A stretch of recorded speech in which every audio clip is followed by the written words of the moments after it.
Oke, pada video yang saya pernah buat sebelumnya, saya sedikit banyak bercerita tentang perjalanan hidup saya sebagai seorang transgender, uh, dan bagaimana saya bisa mengenal agama Buddha.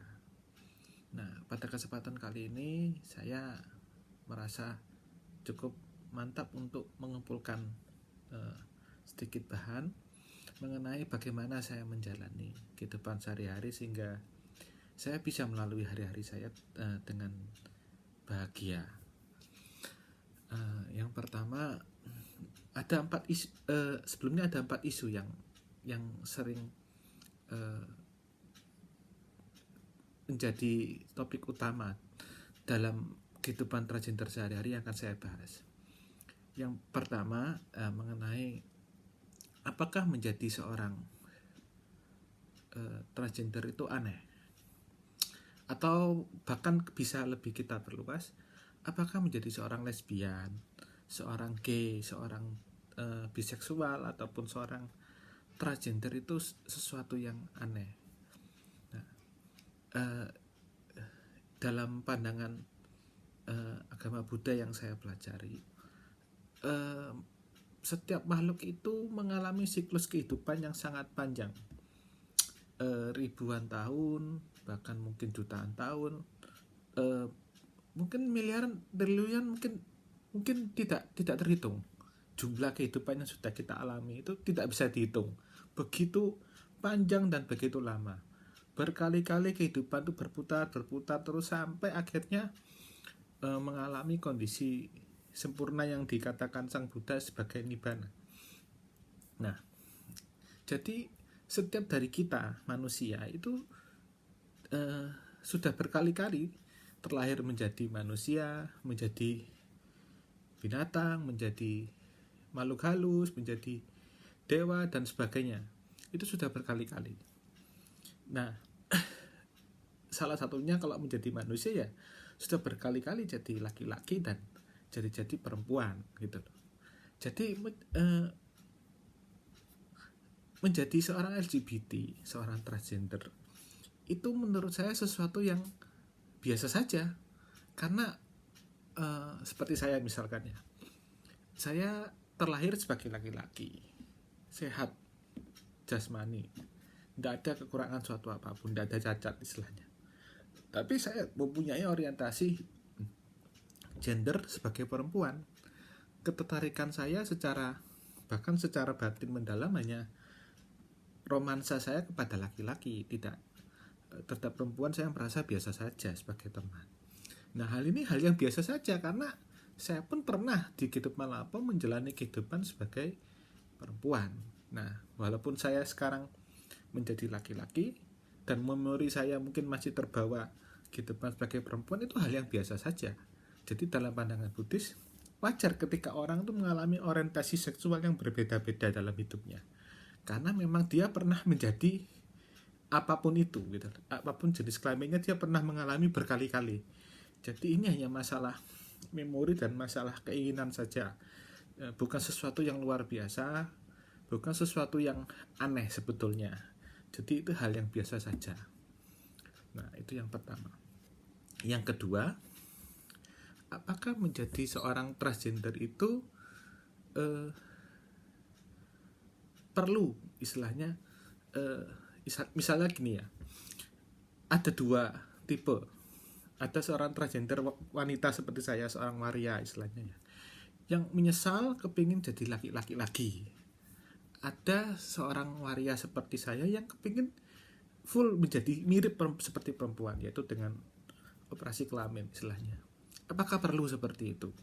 Nah, saya melihat bahwa jalan paling baik pada diri saya adalah menjadi diri saya seperti sekarang ini, apa adanya. Jadi walaupun saya mungkin secara penampilan ya sudah sedikit-sedikit lah mirip perempuan, tapi suara saya mungkin masih seperti laki-laki. Kemudian alat kelamin saya juga masih alat kelamin laki-laki, walaupun saya punya saya punya buah dada, tapi ya kromosom saya kan laki-laki, alat kelamin saya masih laki-laki. Nah, apakah saya perlu kembali menjadi laki-laki tulen? Ya saya rasa nggak perlu karena repot juga.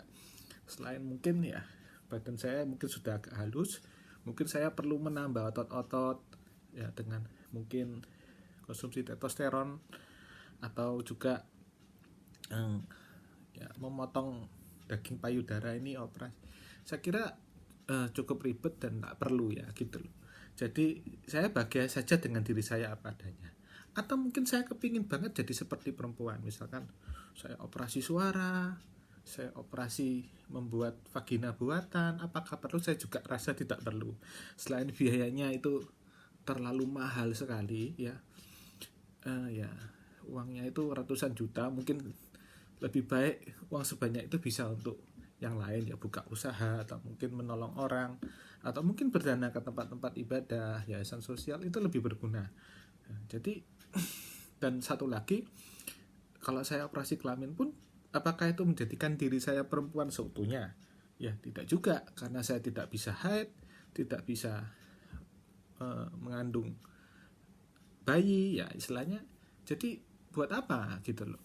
Jadi saya belajar untuk ya menerima diri saya apa adanya ya, walaupun dilihat sebagai laki-laki juga tidak sempurna mungkin ya, dan sebagai wanita mungkin juga nggak sempurna, tapi saya merasa ya saya punya daya pikir cukup baik ya, cukup ya tidak idiot lah istilahnya. Saya bisa bekerja dengan baik, bisa bergaul dengan baik, dan saya juga sehat jasmani cukup sehat, tidak ada cacat, tidak ada kelainan apa ya. Saya bahagia dengan diri saya adanya. Nah, kemudian isu yang ketiga, menjadi transgender itu didiskriminasi oleh beberapa orang ya, terutama misalkan dalam hal pekerjaan. Jadi kadang kita merasa sedih, kita yang waria itu merasa sedih, kenapa kok didiskriminasi ya? Mungkin dianggap penyakitan, mungkin dianggap sakit jiwa, sakit mental, kelainan. Jadi kalau melamar pekerjaan itu ya mayoritas menolak ya, mendiskriminasi ini kayaknya orangnya nggak baik, ini mentalnya aneh begitu. Wajar ya kan, orang kan boleh menilai kita apa adanya. Nah saya kira hal-hal seperti ini tidak perlu terlalu disesali, karena ya jangankan kita ya yang orang biasa ini, orang-orang yang sekelas presiden seperti Pak Jokowi saja contohnya, atau menteri-menterinya yang sudah bekerja dengan baik, atau mungkin kita bisa lihat tokoh-tokoh yang terkenal seperti artis atau apa ya, apakah mereka disukai semua orang? Kan juga tidak gitu loh. Walaupun mungkin hidup mereka itu sudah berusaha jadi orang baik, tapi masih saja ada orang yang tidak suka. Contoh lain misalkan, paling ekstrim saya ambil contoh Sang Buddha. Sang Buddha ini kurang apa ya kan? Mencapai pencerahan sempurna, mengejarkan kebajikan dan kesempurnaan hidup kepada semua makhluk. Itu masih ada saja yang membenci Sang Buddha. Jadi ya pada dasarnya kita tidak bisa memuaskan semua orang dengan diri kita gitu loh. Tetap sebaik apapun kita berusaha untuk menjadi orang baik, tetap kita ini punya kelebihan dan juga punya kekurangan. Nah, oleh karena itu tidak perlu terlalu disesali. Nah, saya sendiri juga mulai belajar untuk, misalkan ada orang yang membuli saya, ya misalkan diajak misalkan bencong lah, atau banci lah, atau gimana, atau yang paling sopan tuh memanggil saya dengan sebutan laki-laki misalkan saya dipanggil Mas, dipanggil Pak, saya kira ya biarkan saja orang menganggap saya laki-laki, ya enggak apa-apa, menganggap saya perempuan ya enggak apa-apa gitu loh. Jadi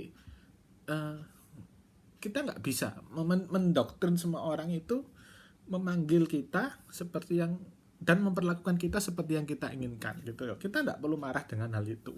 Jadi saya belajar untuk melihat ya sudah, dia melihat saya sebagai apa, dia punya pandangan, punya persepsi, ya biarkan dia bebas hidup dengan itu. Saya pun juga tidak mau kan istilahnya dipaksa harus seperti ini, misalkan seperti A kan, saya juga nggak mau. Jadi saya juga nggak bisa paksa orang itu memperlakukan saya seperti yang saya mau. Saya kira cukup fair. Jadi saya tidak perlu sedih dengan hal seperti itu, sudah hal biasa.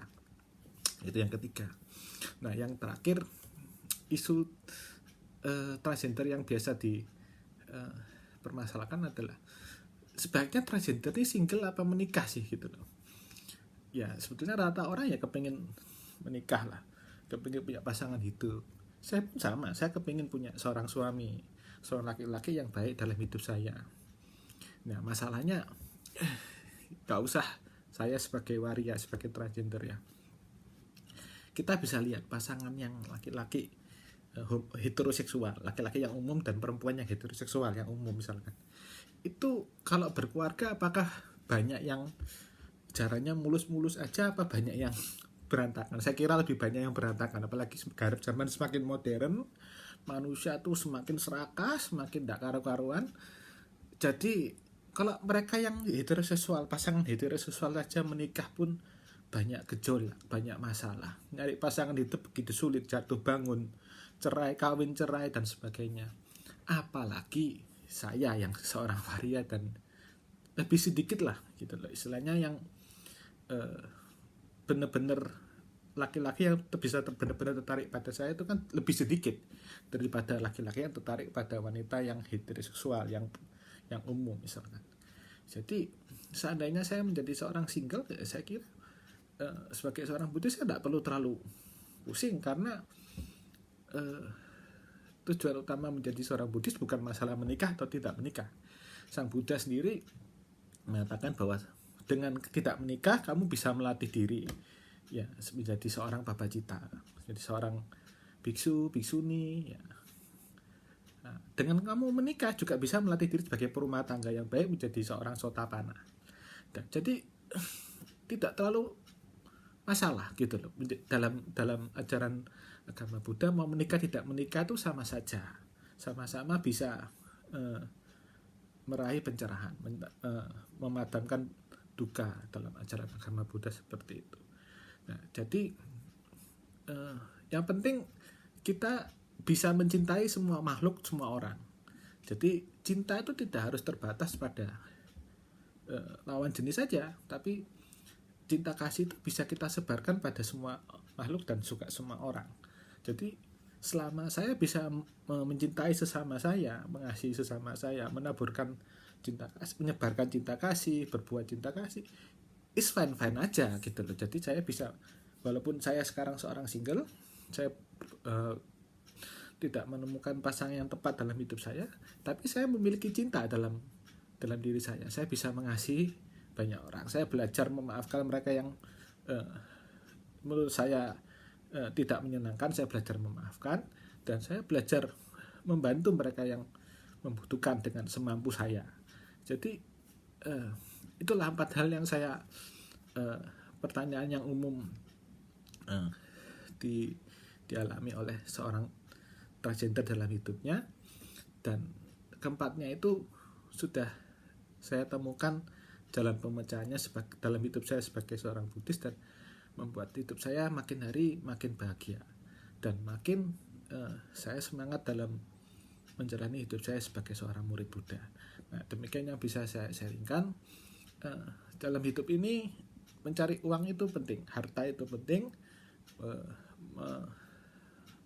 membangun kebahagiaan rumah tangga itu juga penting, tapi yang jauh lebih penting adalah batin kita ini senantiasa bagaimana kita selalu dalam kondisi berbahagia. Jadi dalam keadaan apapun kita berusaha mensyukuri apapun keadaan kita dan berusaha untuk hidup berbahagia. Itu menurut saya yang paling penting menjadi seorang Buddhis. Jadi demikian yang sedikit yang bisa saya sharingkan.